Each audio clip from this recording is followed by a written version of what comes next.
First of all, it's great to see all of you here. NASCAR family, it's my village, and it's just great to be part of everything back and being here in person. 28 years ago, I stood here in this area of the desert, literally, and took a glamour shot with my first race car that I built with my dad and my family. And racing's all I've ever known. My passion, my work ethic, and my persistence has helped me reach all the dreams that a kid could dream of. There's not one reason why, or one person or one circumstance that has made a stronger difference than another. It's taken everything and everyone. With that said, I know I'm not 100% in my ability to go out and race at the top level of the NASCAR Cup Series. These are the best of the best drivers, and lately I haven't felt my best. The doctors have come to the conclusion that it's best for me to shut it down for this season. And even though I've made solid gains and I've been working with all the top specialists and the team at Toyota Performance Center, I'm still not 100% and I'm still not cleared to race.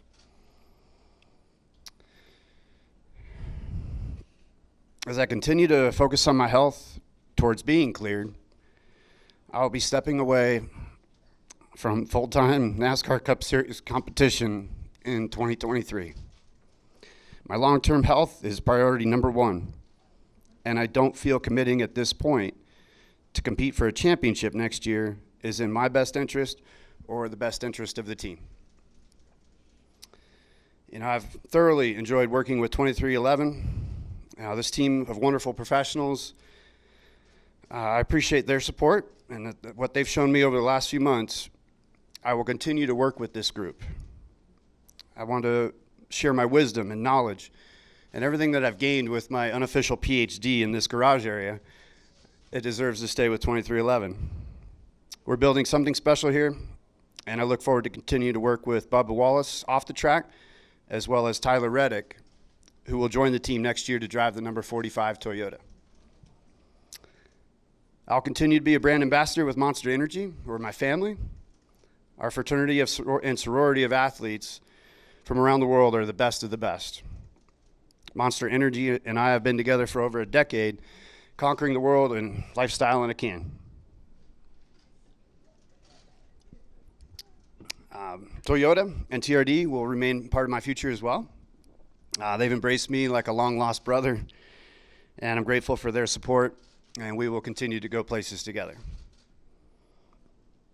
To all the NASCAR fans, I can't thank you enough for your support through the journey this year and all the years. Your notes and words of encouragement have meant a lot to me. I've also been blessed throughout my career to race with so many great teams, teammates, and sponsors. All those people I've met along the way have made the journey up to now that much more special.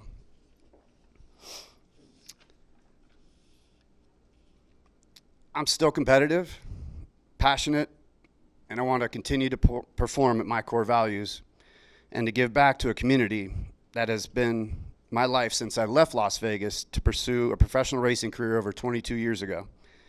Next year, my contributions to racing may look a little different, but I'll continue to give my best to this sport. And if I'm cleared, maybe you'll see me at a few select races. Thank you. Thank you. And with that, we're going to take a few questions. Raise your hand. We'll get a microphone to you. Jerry, right here first. Jerry Jordan, kickingthetires.net.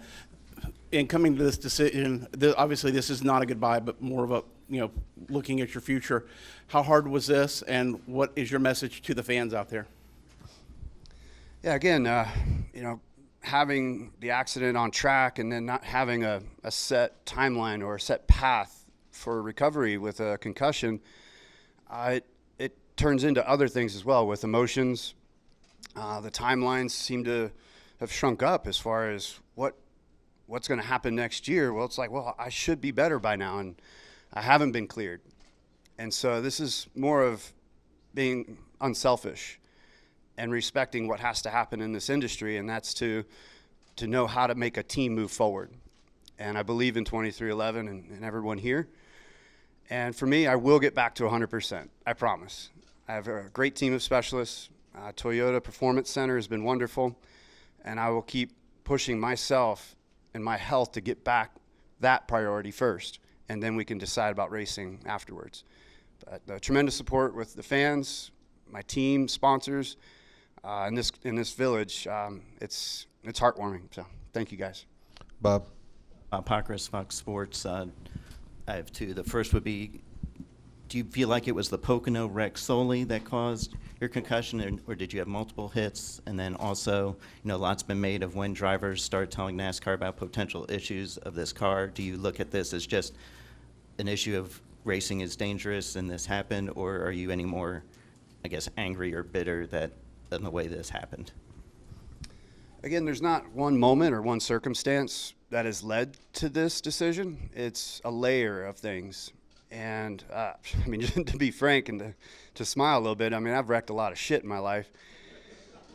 Old cars, new cars. And so over the years, things add up. And, different wrecks this year have made it tough in the grind to get back each week to 100%. That was starting to get tough this summer. And then with the accident at Pocono, it's again part of everything that's kind of added up. It's not one circumstance more than the other.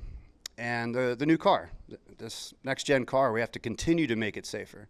We have to learn from each of the circumstances, whether it's mine, whether it's Chastain's, whether it's Bowman's, whether it's Cody Ware. There's been a ton of hits that we're all learning from and finding the areas that we need to improve. And so this is more of a look out the windshield type moment. Claire? Claire B. Lang, Sirius XM NASCAR Radio. Well, the mic works now, but folks like Denny Hamlin, team owner, and of course Dale Earnhardt Jr. have said, right move, making the announcement, and saying what's wrong with you and doing the right thing. Are there drivers out there that you're cognizant of that have issues? Because I've heard that this is a potential and are not saying something and have had issues like you over the years, but maybe have issues now and are not saying? I think the community now with the drivers and with the driver council, with the RTA, the ownership side, with NASCAR, and the tracks as well. We're communicating on a level that I've never seen before. It's of the utmost importance to make sure that we're all doing the right things together. And these hits are tough, but the hits in the past have been tough. And so I just think we just need to keep moving forward with how can we make it all better together. And we can't cry over spilt milk or things that have happened in the past. And so I think guys are coming forward and talking about it, and now we're all communicating at a higher level. Are you encouraging people to step forward at this point? We're all doing a really good job talking with each other, and the way that each individual can go to NASCAR. It's an open door policy. And I think we're starting to see some patterns with the data that are easier to focus on now. Dustin Long, NBC Sports. Kurt, I have a couple. What are the symptoms that are keeping you from being able to be racing at this level, at this point, and the prognosis on getting through that? Yeah, I was pushing hard the first 3 weeks after the accident, and then with the playoffs starting and not being approved, that emotional week was really tough. The emotions of this are something that I wasn't prepared for. Nobody's prepared for anything like this. But mainly the vestibular movements. So with head movements and torso movements, with my heart rate elevated, that's when things move quick in my peripheral back to right up front. So it'd be like looking in the mirror and then being back towards the windshield and around the competitors, checking the dash, like just things are moving quick and things are slowing down. Things are coming back to me. I just know I'm not at 100%. So the vestibular side is really where I'm focused on with my concussion. A couple of things is just in normal everyday things. Are there anything that affects you, or everything is normal for you in that sense, other than just you're a high-level athlete? From where I was after the accident and to where I am now, I'm doing really good. Like this feels everyday life is 90, 95%. It's just that last bit of being 100% and performing at the top level in the Cup Series is what I still know that I'm not obtaining. And one last thing is, every athlete wants to be able to go out on their own terms in their own ways. You may still get that opportunity, but not maybe exactly the way you envisioned it. How does an athlete come to grips with that, the struggles? And I know your voice kind of choked up a little bit when you were talking, just reading the statement. And what has it been like to go through that and kind of not have control in one sense with when you go out on your own terms? Yeah, I'm at peace where things are. I was close to the end of my contract, and that full drive for a championship run, I was real close to that anyhow. And so it just happened a little sooner. But to race part-time and to enjoy things with a little less pressure, I think that will help fulfill things and close that door. But to pursue a championship and to run 36 race weekends, week in, week out, it was getting tough for my body to go through it no matter what.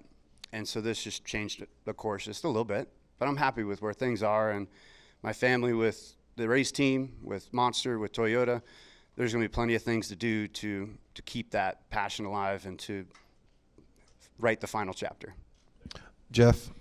Jeff Gluck from The Athletic. How do you view, you talked about the final chapter, how do you view the rest of the chapters of your career? I mean, obviously, you had up and down early. You became a respected competitor in the garage later in your career by everybody. How do you view the whole arc of your career? I mean, it's been fun, right? There was, the young kid that was a blue-collar kid out of Vegas that made it to the bigs. And when I got there, I wasn't quite prepared for the big stardom and the corporate side of it and the professional side of it. And it was kind of a learn as you go. I don't regret anything. I don't look back on anything that was right, wrong, or indifferent. It was a fun journey with Roush Racing and with Penske, racing with Finch and with Barney, with SHR, and with Ganassi, and now with 2311. Each of the race teams that I've been with, what's unique is that there's been a champion that I've raced alongside, or one was developing. So with my time with Chastain, he's going to be a winner. He's going to be something special in this sport. Larson was a teammate of mine at Ganassi. We've got Tyler Reddick coming in. We have Bubba here. When I look back on things, Keselowski was a champion when we were just a year after I left Penske. And then me and Kenseth were together as kind of the two brats early in my career. So all the teams, all the drivers, all the sponsors, it's been fun. But I think the biggest thing that I always wanted to give fans was I'm going to show up to race hard and to race smart and to be somebody that they could root for and count on for a top 10 finish every week. Holly? Thanks. You may have to talk loud. I think Okay. we're having audio issues there. All right. Kurt. All right. Sorry about that.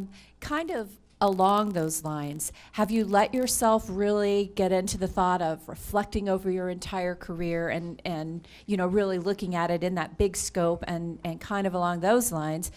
Have you even gone so far as to say, okay, this is a race I might target, I want to try and do next year? Have you thought about, what that part-time schedule might actually look like? I tell you, the emotional side of all this and talking with former drivers and former crew chiefs, I called all my crew chiefs and started to reflect on the different trophies and the different moments we've had. And it's been a nice journey of going through the full yearbook. I mean, just like talking with Tony Gibson, the Harley J. Earl trophies at my house, in my office, and it had a new meaning after all this. So, yes, it's been fun to reflect on it, and my passion is what will continue to push me to find the other things that are still missing, whether it's a win at Darlington. I've never won at Darlington. That one's slipped through my fingers a bunch of times. Watkins Glen, that was a tough one to not race there this year because that was a big one on my list because I've never won up there. I finished second to Montoya. Like Michigan, this might sound weird, but I've won there with Chevy. I've won there with Dodge. I've won there with Ford. I wanted to win there with Toyota this year, and I didn't get that chance, and we had a really good car. And so there's just those little moments and little tracks of things that I want to accomplish still. But then it's like the bucket list items of going around the world and going with Monster and going with Toyota, whether it's Le Mans, whether it's Australia, racing in Asia. That's still my push. And that was going to be the goals once I was done with full-time Cup. Things are just happening a little sooner. All right, we got 3 more, and we're going to be done. Jenna, you're right here, then Jenna, and then Ron.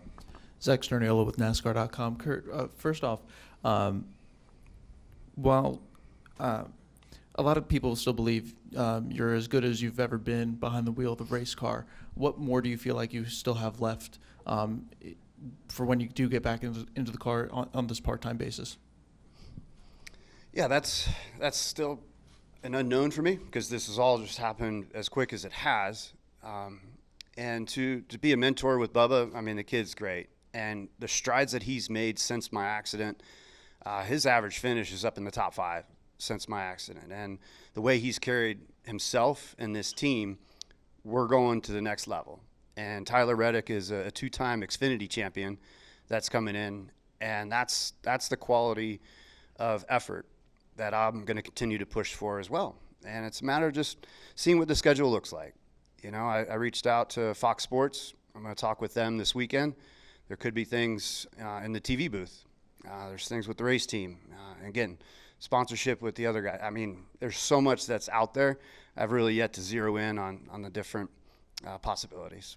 Then with Ty, and then Ty Gibbs is continuing to fill in. What have you seen from him this year?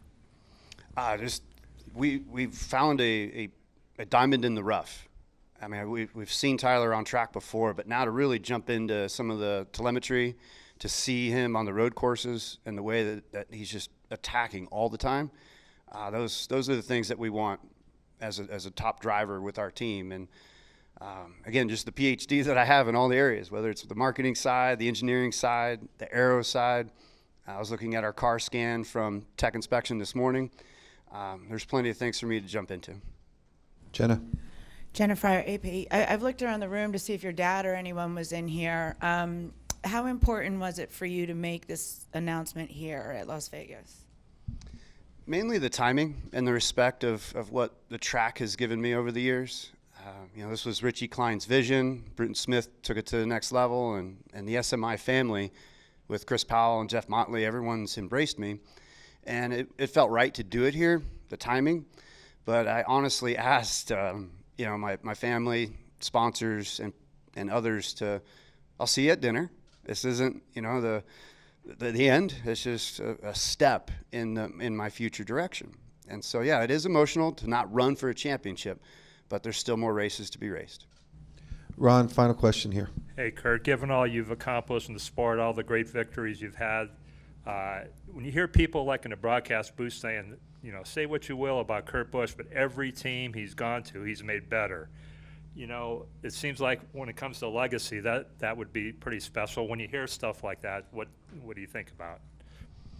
It's flattering, and I'm so appreciative of all the teams that have embraced me and my tenacity, the cockiness that I had early on, and then it turned into confidence.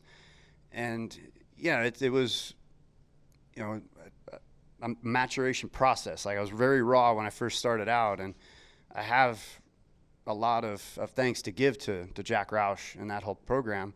But each owner, it seemed like I adopted a lot of their personality, and each one has been ones that have built me up to who I am today.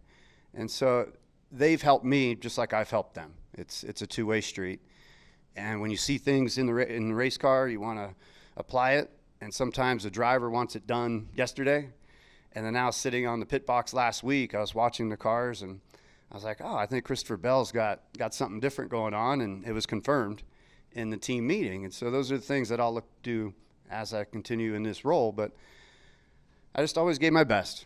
I was just always searching for the checkered flag, and I'm glad that each of the teams that I've been with, I left it in a better spot than what I showed up with. Thanks, everybody, and thank you very much, Kurt. All right. Thank you, guys.